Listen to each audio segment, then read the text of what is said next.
Dateline Sunday, May 10th, 1998. Tonight.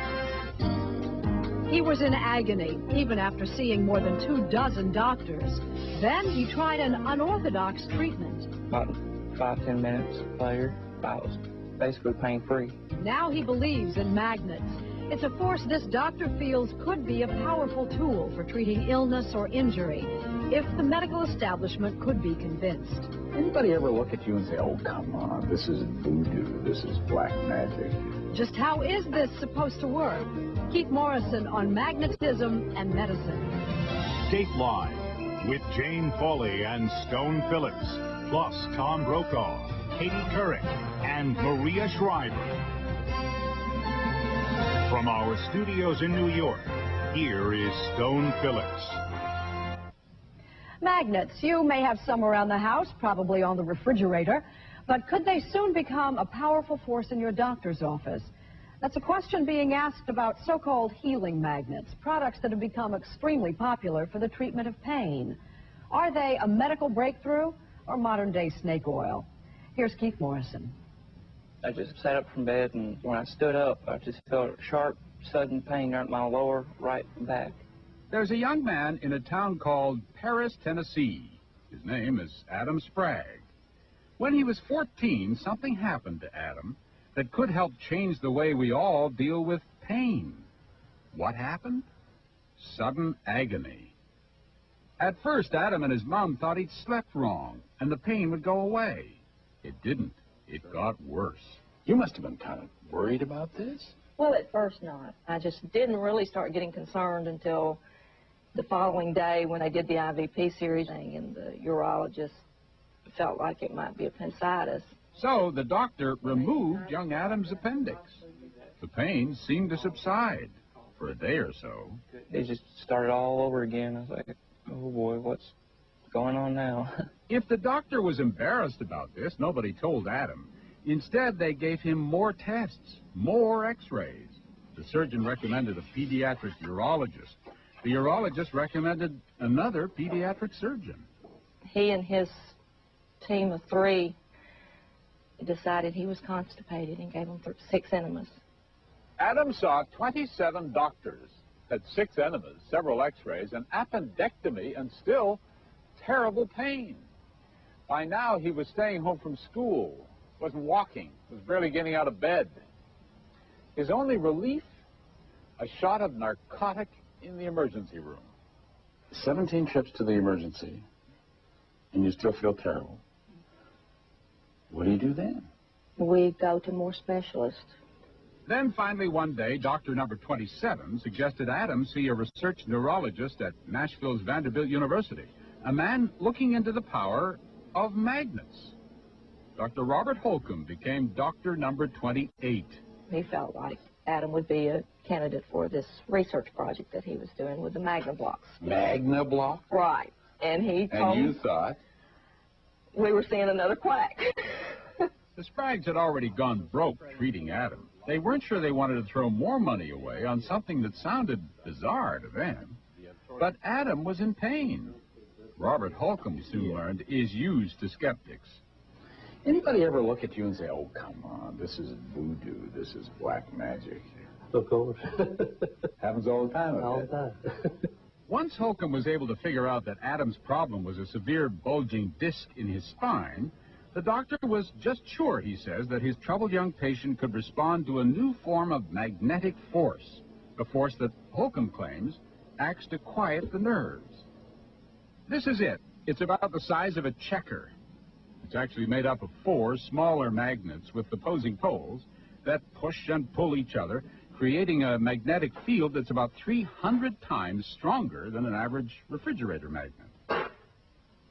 When there's pain, nerve endings are more active. They generate more electricity and send strong pain signals to the brain. Holcomb says his studies have shown that his extra strong magnets, when placed on the skin in the right spot, act on that increased electrical activity, shutting down the calcium and sodium channels that the pain signals travel on. Dr. Holcomb taped some of his little round magnets to Adam's back, like his mother is demonstrating for us here. More on Adam later, But he's not the first one to tape magnets to his body. There's Yankees pitcher Hideki Irabu and Broncos linebacker Bill Romanowski. I've been wearing Bioflex magnets nightly and daily, and they've really helped with my pain relief. He's one of dozens of athletes who say magnets relieve their pain. In fact, there's a whole new magnet industry. Many different companies make magnets that come in all shapes and sizes. Items that claim to cure everything from pain to plaque to hair loss. This is an alternative medicine fair in California. Where else? These are health magnets. We have things that you can stand on, sit on, sleep on. So far, none of the magnet manufacturers have proved to the Food and Drug Administration that magnets actually work. So by law, they can't make medical claims. Still, this is big business. The magnet industry leader, Nikon, reports sales of $1.8 billion per year worldwide, in spite of the fact they make no medical claims. But when we asked one of their salesmen to tell us how they work, he told us this. I honestly don't know how they work, but my feeling is I'm looking for the result, and most people, when they buy something, they're buying it because of the result that they get from it. And he says the result is less pain. There's a lot no one knows about how magnets work on people. What we do know is that forms of magnetic therapy have been around for thousands of years, but they have never been accepted by the medical establishment because, the American Medical Association says, there is little evidence that something you rub on your back, or this heavy magnet here, or a belt to put around an aching joint, that they actually work. Many doctors believe that if magnet therapy seems to work, it's because the people who use it believe in it, and that what's really at work here is not magnetism, but the placebo effect.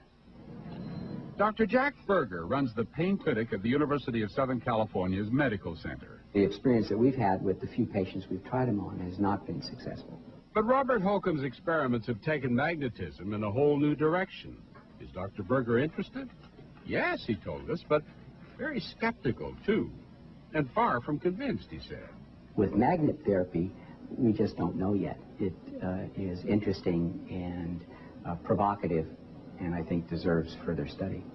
And that's exactly what Holcomb says he's determined to do. He says his ideas about magnets will have to be proven to the medical establishment. So he spent more than a decade on scientific research supported by Nashville's Vanderbilt University, developing his particularly strong magnets. He has submitted his findings to other scientists and reported his results in medical journals, none of which mattered to Adam Sprague. He was in awful pain as they taped those magnets to his crippled back. What happened? About 5-10 minutes later, I was basically pain-free. Come on. I'm serious. Holcomb says after a few months with the swelling gone, Adam's disc slipped back into place, though experts say most do, even if you do nothing. Whether it was the magnets or just the passage of time, 2 years later, he's once again a normal, sprouting teenager, pain-free, full of life. Are you sure that it wasn't just, once he knew he was getting some sort of treatment, he felt better?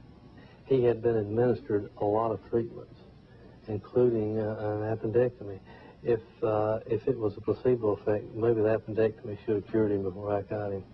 Holcomb says his continuing experiments have shown the pain-blocking mechanism in the magnets can be at least as effective as a shot of morphine. These days, Adam has a new nickname. They'll start calling me, hey, Magnet Boy.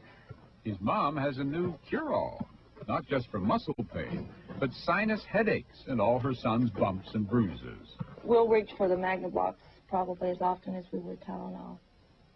How much more research do you have to do before you understand fully what this is all about? Probably a lifetime. I think it very easily become a new frontier of medicine. If that's the case, then we have a long way to go. Recent research out of Baylor College of Medicine found some of those who may be helped by magnets are former polio patients. Many now suffering from symptoms years after recovery say the treatment seems to offer relief from pain.